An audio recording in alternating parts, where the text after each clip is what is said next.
Alam niyo po, hindi po ako preacher. Pero gusto ko sana kada vlog ko meron sanang konting inspiration at mga hahanguin natin yan sa mga Bible verses. So sana paunlakan niyo po ako na gawin ito, no? So ngayon gusto kong i-share sa inyo yung isa sa mga paboritong Bible verse ng lahat. I can do all things through Christ who gives us strength. Diba? So from Philippians 4:13 if I'm not mistaken. So gawa niya nga ito eh.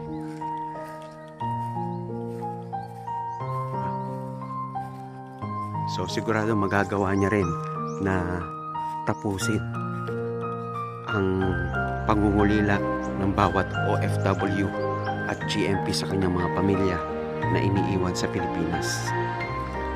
Tatapos din ang OFW sa 2077. Ika 100 years. O baka mas maaga pa.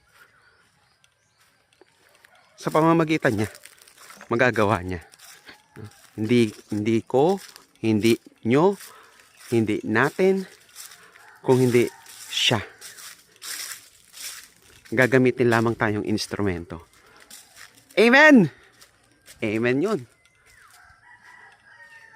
Kita-kita tayo dito lagi sa ating mga vlog. 777 Juliet Tango Tango.